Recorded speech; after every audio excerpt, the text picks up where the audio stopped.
जय हिंद दोस्तों, MK Maurya classes में आपका स्वागत है। 9th क्लास केमिस्ट्री का सेकेंड चैप्टर हमारे आसपास के शुद्ध पदार्थ से जो भी ऑब्जेक्टिव प्रश्न बनता है 1 से 2 वीडियो में सभी प्रश्नों को सॉल्व करते हैं। इस वीडियो में 30 प्रश्नों को सॉल्व करते हैं। इस वीडियो में जो भी प्रश्न लिया गया है सभी प्रश्न VVI प्रश्न है। इसमें पहला प्रश्न क्या है, इसमें पहला प्रश्नों को सॉल्व करते हैं। इसमें पहला प्रश्न है, निम्नलिखित में कौन तत्व नहीं है? तो ऑप्शन ए में है धातु, और बी में अधातु, और सी में उपधातु, और डी में क्या है, कोलाइडल है। तो तत्व कौन नहीं है? तो कोलाइडल एक तत्व नहीं है। तो ऑप्शन नंबर डी इसका राइट आंसर हो जाएगा। अगला प्रश्न है, प्रश्न नंबर 2 है, निम्नलिखित में कौन शुद्ध पदार्थ नहीं है? तो शुद्ध पदार्थ क्या नहीं होता है? तत्व और यौगिक जो होता है एक शुद्ध पदार्थ होता है। तो ऑप्शन ए में है सोडियम। सोडियम क्या है? तो एक तत्व है, तो यह क्या हो गया, शुद्ध पदार्थ हो जाएगा। कार्बन डाइऑक्साइड क्या है? तो एक यौगिक है, ये भी क्या है, शुद्ध पदार्थ है। और नाइट्रोजन भी क्या है, एक तत्व है, ये भी शुद्ध पदार्थ है। लेकिन जो गंगा जल एक शुद्ध पदार्थ नहीं है। तो ऑप्शन नंबर डी इसका राइट आंसर हो जाएगा। अगला प्रश्न है, प्रश्न नंबर 3 है, यौगिक में तत्वों का अनुपात होता है। तो यौगिक में जो तत्वों का अनुपात होता है क्या होता है? निश्चित होता है, अनिश्चित होता है, परिवर्तनशील होता है, या इनमें से सभी होता है। तो यौगिक में जो तत्वों का अनुपात होता है क्या होता है? एक निश्चित रूप में होता है। तो ऑप्शन नंबर ए इसका राइट आंसर हो जाएगा। अगला प्रश्न है, प्रश्न नंबर 4 है, निम्नलिखित में कौन अशुद्ध पदार्थ है? तो इसमें जो कौन सा है जो अशुद्ध पदार्थ है? तो सोडियम क्या है? एक तत्व है, जो क्या है, एक शुद्ध पदार्थ होता है। और वायु क्या है? एक क्या है, गैसों का मिश्रण है। तो ये क्या हो जाएगा, अशुद्ध पदार्थ हो जाएगा। लेकिन क्या है, ये हाइड्रोजन भी क्या है, एक तत्व है, तो ये क्या शुद्ध पदार्थ हो जाएगा। और अमोनिया भी क्या है, एक क्या है, तो यौगिक है, तो ये भी क्या हो जाएगा, शुद्ध पदार्थ हो जाएगा। लेकिन वायु जो क्या है, गैसों का मिश्रण है। तो ऑप्शन नंबर बी इसका राइट आंसर हो जाएगा। अगला प्रश्न है, प्रश्न नंबर 5 है, निम्नलिखित में कौन विलयन है? ऑप्शन ए में है साबुन विलयन, बी में है लवण विलयन, और सी में है चौक जल मिश्रण, और डी में है स्टार्च विलयन। तो कौन सा विलयन है? तो इसमें ऑप्शन हो जाएगा, ऑप्शन नंबर 20 का राइट आंसर हो जाएगा, लवण विलयन। अगला प्रश्न है, प्रश्न नंबर 5 है, प्रश्न नंबर 5 है, निम्नलिखित में कौन कोलाइड है? बताइए इसमें कौन सा है जो कोलाइड है? ऑप्शन ए में है चीनी का शरबत, बी में है पीतल, और सी में है धुआं, और डी में है गोंद। तो इसमें कोलाइड कौन सा हो जाएगा? गोंद कैसा है? तो कोलाइड है। ऑप्शन नंबर डी इसका राइट आंसर हो जाएगा। अगला प्रश्न है, प्रश्न नंबर 7 है, प्रश्न नंबर 7 है, निम्नलिखित में कौन यौगिक है? तो वायु क्या है? तो गैसों का मिश्रण है। ऑक्सीजन क्या है? तो एक तत्व है। और तांबा क्या है? तो एक मिश्रण है। लेकिन नमक क्या है? तो यौगिक है। तो ऑप्शन नंबर डी इसका राइट आंसर हो जाएगा। अगर नमक का सूत्र कहा जाए तो नमक का सूत्र क्या होता है? NaCl होता है, सोडियम क्लोराइड होता है। अगला प्रश्न है, प्रश्न नंबर 8 है, निम्नलिखित में कौन तत्व है? तो इसमें कौन सा है जो एक तत्व है? हवा क्या है? तो हवा एक गैसों का मिश्रण है, तो ये तत्व नहीं है। और पानी क्या है? तो पानी एक मिश्रण है। और लवण भी क्या है? तो एक मिश्रण। लेकिन सोडियम क्या है? तो एक तत्व है। तो ऑप्शन नंबर डी इसका राइट आंसर हो जाएगा। अगला प्रश्न है, प्रश्न नंबर 9 है, निम्नलिखित में कौन अधातु है? तो इसमें कौन सा है जो अधातु है? ऑप्शन ए में है टाइटेनियम, और बी में है सेलेनियम, और सी में है सोडियम, और डी में है कार्बन। तो टाइटेनियम और सेलेनियम और सोडियम जो क्या है, धातु है। लेकिन कार्बन क्या है? तो अधातु है। तो ऑप्शन नंबर डी इसका राइट आंसर हो जाएगा। अगला प्रश्न है, प्रश्न नंबर 10 है, तत्व के सूक्ष्मतम कण को क्या कहते हैं? तो तत्व के जो सूक्ष्मतम कण को क्या कहते हैं? अणु कहते हैं, परमाणु कहते हैं, यौगिक कहते हैं। तो तत्वों के जो सूक्ष्मतम कण को क्या कहते हैं? तो तत्वों के सूक्ष्मतम कण को परमाणु कहते हैं। ऑप्शन नंबर बी इसका राइट आंसर हो जाएगा। अणु किसको कहते हैं? तो यौगिक के सूक्ष्मतम कण को क्या कहते हैं? तो अणु कहते हैं। अगला प्रश्न है, प्रश्न नंबर 11 है, एक से अधिक तत्वों के संयोग को क्या कहते हैं? जब एक से अधिक तत्व आपस में संयोग कर मिलते हैं तो क्या बनते हैं? ऑप्शन ए में है यौगिक, और बी में है मिश्रण, और सी में है निलंबन, और डी में है विलयन। तो जब एक से अधिक तत्व आपस में संयोग करते हैं तो यौगिक का निर्माण होता है। ऑप्शन नंबर ए इसका राइट आंसर हो जाएगा। अगला प्रश्न है, प्रश्न नंबर 12 है, प्रश्न नंबर 12 है, निम्न में यौगिक को चुनें। बताइए इसमें यौगिक कौन है, तो जल क्या है, तो यौगिक नहीं है। पीतल क्या है, तो एक मिश्रण है। और मिश्रण तो एक दिया हुआ ही है। सोना क्या है, तो सोना ये क्या है, सोना एक तत्व है। लेकिन जल क्या है, तो जल एक यौगिक है। जल क्या है, तो एक यौगिक है। तो ऑप्शन नंबर ए इसका राइट आंसर हो जाएगा। अगला प्रश्न है, प्रश्न नंबर 13 है, मिश्रण दो प्रकार के होते हैं, सही युग्म के चुनें। तो मिश्रण जो होते हैं दो प्रकार के, कौन से होते हैं, तो एक होता है समांग मिश्रण, एक होता है असमांग मिश्रण। तो इसका right answer option number A इसका राइट आंसर हो जाएगा। अगला प्रश्न है, प्रश्न नंबर 14 है। प्रश्न नंबर 14 क्या कहता है, निम्नलिखित में कौन ऊर्ध्वपातित नहीं हो सकता है। तो ऊर्ध्वपातन किसे कहते हैं, तो जो ठोस अवस्था से डायरेक्ट अगर गैस अवस्था में परिवर्तन हो जाता है तो उसे क्या कहते हैं, ऊर्ध्वपातन कहते हैं। तो ऑप्शन ए में है, जो नवसादर क्या होता है, तो ऊर्ध्वपातन हो जाता है। और आयोडीन भी क्या होता है, ऊर्ध्वपातन होता है। और कपूर भी क्या होता है, ऊर्ध्वपातन होता है। लेकिन गंधक जो होता है ऊर्ध्वपातन नहीं होता है। तो ऑप्शन नंबर सी इसका राइट आंसर हो जाएगा।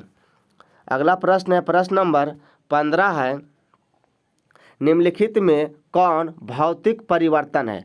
तो इसमें कौन सा है जो भौतिक परिवर्तन है। लकड़ी का जलना कैसा परिवर्तन है, तो रासायनिक परिवर्तन है। लोहे में जंग लगना कैसा परिवर्तन, तो ये भी रासायनिक परिवर्तन है। नमक को जल में घुलना कैसा परिवर्तन है, तो ये जो है क्या है, भौतिक परिवर्तन है। तो ऑप्शन नंबर सी इसका राइट आंसर हो जाएगा। आगे इसका ऑप्शन है, दूध से दही बनना। तो जो दूध से दही बनना कैसा परिवर्तन, तो ये भी रासायनिक परिवर्तन है। अगला प्रश्न है, प्रश्न नंबर 16 है, द्रव धातु और द्रव अधातु को युग्म चुने। तो द्रव धातु क्या होता है, तो जो द्रव अवस्था में पाए जाने वाला जो धातु होता है क्या होता है, पारा होता है। और द्रव अवस्था में पाए जाने वाला अधातु जो होता है क्या होता है, ब्रोमीन होता है। तो इसका राइट आंसर क्या हो जाएगा, इसमें कौन सा हो जाएगा, पारा और ब्रोमीन हो जाएगा। तो ऑप्शन नंबर सी इसका राइट आंसर हो जाएगा। अगला प्रश्न है, प्रश्न नंबर 17 है। प्रश्न नंबर 17 क्या कहता है, निम्नलिखित में कौन विद्युत का सुचालक अधातु है। तो कौन सा अधातु है जो विद्युत का सुचालक होता है। तो तांबा जो क्या है, तो एक धातु है। और एल्युमिनियम भी क्या है, एक धातु है। आयोडीन भी क्या है, तो एक अधातु है। लेकिन इसमें क्या होता है, विद्युत का सुचालक नहीं होता है। लेकिन अधातु क्या है, ग्रेफाइट ऐसा धातु है जिसमें विद्युत का सुचालक होता है। तो ऑप्शन नंबर सी इसका राइट आंसर हो जाएगा। अगला प्रश्न है, प्रश्न नंबर 18 है। 18, निम्नलिखित में कौन उपधातु है। तो इसमें निम्नलिखित में कौन सा है जो एक उपधातु है। तो ऑप्शन ए में है कॉपर। तो कॉपर क्या है, एक धातु है। और आयरन क्या है, तो आयरन लोहा भी एक क्या है, धातु है। और सिल्वर भी क्या है, तो एक धातु है। लेकिन एंटीमनी क्या है, तो एक उपधातु है। तो ऑप्शन नंबर 20 का राइट आंसर हो जाएगा। अगला प्रश्न है, प्रश्न नंबर 19 है, बालू और नवसादर को किस विधि से अलग किया जाता है। जब बालू और नवसादर दोनों आपस में मिल जाते हैं तो उसको किस विधि से अलग कर सकते हैं। तो ऑप्शन ए में है श्रवण विधि, और बी में है रावाकरण विधि, और सी में है ऊर्ध्वपातन विधि, और डी में है अपकेंद्रण विधि। तो जब बालू और नवसादर मिल जाता है तो उसको किस विधि से करते हैं, तो ऊर्ध्वपातन विधि से करते हैं। ऑप्शन नंबर सी इसका राइट आंसर हो जाएगा। जब नवसादर और बालू गर्म किया जाएगा तो नवसादर डायरेक्ट गैस अवस्था में परिवर्तन हो जाएगा और बालू बच जाएगा। अगला प्रश्न है, प्रश्न नंबर 20 है। प्रश्न नंबर 20 क्या कहता है, निम्नलिखित में कौन जल के साथ कोलाइड विलयन बनाता है। तो ऑप्शन ए में है नमक, और बी में है गोंद, और सी में है तुतिया, और डी का ऑप्शन देखते हैं। डी में दिया हुआ है खड़िया। तो इसका राइट आंसर क्या हो जाएगा, कि कहता है कि जल के साथ कोलाइड विलयन कौन बनाता है, तो क्या बनाता है, तो गोंद बनाता है। तो ऑप्शन नंबर 20 का राइट आंसर हो जाएगा। अगला प्रश्न है, प्रश्न नंबर 21 को देखते हैं। किस क्या कहता है कि तापक्रम बढ़ने पर किसी द्रव में गैसीय पदार्थ की विलेयता पर क्या प्रभाव पड़ता है। जब ताप बढ़ता है तो द्रव में गैसीय पदार्थ की जो विलेयता होता है तो उसका क्या प्रभाव पड़ता है। तो ऑप्शन ए में है बढ़ जाती है, और बी में है घट जाती है, और सी में है अपरिवर्तित रहती है, डी में इनमें से कोई नहीं। तो जब क्या होता है कि किसी द्रव में गैसीय पदार्थ पर क्या तापक्रम बढ़ने पर क्या प्रभाव पड़ता है, तो घट जाता है। तो ऑप्शन नंबर 20 का राइट आंसर हो जाएगा। अगला प्रश्न है, प्रश्न नंबर 22 है। प्रश्न नंबर 22 है, शुद्ध सोना मुलायम होता है, उसे दृढ़ बनाने के लिए क्या मिलाया जाता है? शुद्ध सोना जो होता है क्या होता है? पूरा मुलायम होता है। तो इसमें क्या कहता है? दृढ़ बनाने के लिए इसमें क्या मिलाया जाता है? तो ऑप्शन ए में है तांबा, और बी में है लोहा, और सी में है सोडियम, और डी में क्या है? पारा है। तो शुद्ध सोना का जो मुलायम होता है उसे दृढ़ बनाने के लिए किसका उपयोग किया जाता है? तो तांबा का उपयोग किया जाता है। और थोड़ा सा सोना को क्या होता है कि हल्का और शुद्ध बनाने के लिए इसमें चांदी मिलाकर भी इसको कड़ा किया जाता है। ठीक है, तो इसका right answer option number A इसका हो जाएगा। अगला प्रश्न है, प्रश्न नंबर 23 है, निम्नलिखित में कौन रासायनिक परिवर्तन नहीं है? तो इसमें कौन सा है जो रासायनिक परिवर्तन नहीं है? तो दूध का जमना कैसा परिवर्तन है? तो एक रासायनिक परिवर्तन है। दूध का फटना कैसा परिवर्तन है?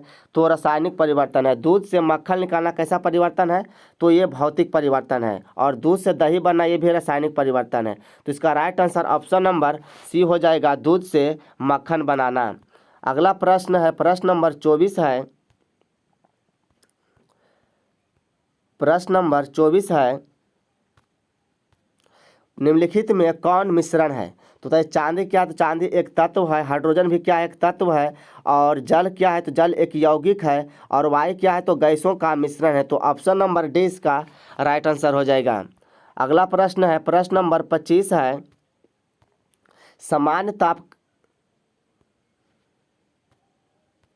सामान्य तापक्रम पर गैसीय अवस्था में उपलब्ध तत्वों की संख्या कितनी है? तो सामान्य तापक्रम पर जो गैसीय अवस्था में तत्वों की जो संख्या कितनी है? तो 11 है। कितनी है? 11 है। तो इसमें ऑप्शन 5 है, इसमें 10 है, इसमें 6 है। अगला ऑप्शन देखते हैं, इसमें क्या है? अगला ऑप्शन 11 है। तो इसका right answer option number D हो जाएगा। क्या हो जाएगा? 11 हो जाएगा। अगला प्रश्न है, प्रश्न नंबर 25 है, प्रश्न नंबर 26 है, निम्नलिखित में चमकीली अधातु कौन सी है? तो कौन सी अधातु है जो चमकीली होती है? ऑप्शन ए में है सल्फर, और बी में है फास्फोरस, और सी में है आयोडीन, और डी में है नाइट्रोजन। तो चमकीली अधातु जो होती है क्या होती है? आयोडीन होती है। ऑप्शन नंबर सी इसका राइट आंसर हो जाएगा। अगला प्रश्न है, प्रश्न नंबर 27 है, प्रश्न नंबर 27 क्या कहता है? निम्नलिखित में कौन मिश्रण है? तो कॉपर क्या है? तो कॉपर एक धातु है। और लोहा भी क्या है? तो एक धातु है। पीतल लेकिन एक क्या है? तो मिश्रण है। तांबा भी क्या है? एक धातु है। पीतल किसका किनका मिश्रण होता है? तो पीतल जो होता है एक तांबा और जस्ता का मिश्रण होता है। इसमें क्या होता है? तांबा और जस्ता का मिश्रण होता है। अगला प्रश्न है, प्रश्न नंबर 28 को देखते हैं। इसमें है, प्रश्न नंबर 28 क्या कहता है कि विलयन का वह घटक जिसकी मात्रा अधिक होती है वह कहलाता है। तो जिसकी मात्रा अधिक होती है उसे क्या कहते हैं? तो उसे विलायक कहते हैं। और जिसकी मात्रा कम होती है उसे क्या कहते हैं? तो विलेय कहते हैं। तो इसमें क्या हो जाएगा? क्या कहता है इसमें कि वह घटक जिसकी मात्रा सबसे अधिक उसे क्या कहते हैं? विलायक कहते हैं। तो ऑप्शन नंबर 20 का राइट आंसर हो जाएगा। अगला प्रश्न है, प्रश्न नंबर 29 है, जल का रासायनिक सूत्र होता है। तो जल का जो रासायनिक सूत्र होता है क्या होता है? H2O होता है, D2O होता है, NaCl होता है, CO होता है। तो जो जल का रासायनिक सूत्र होता है क्या होता है? H2O होता है।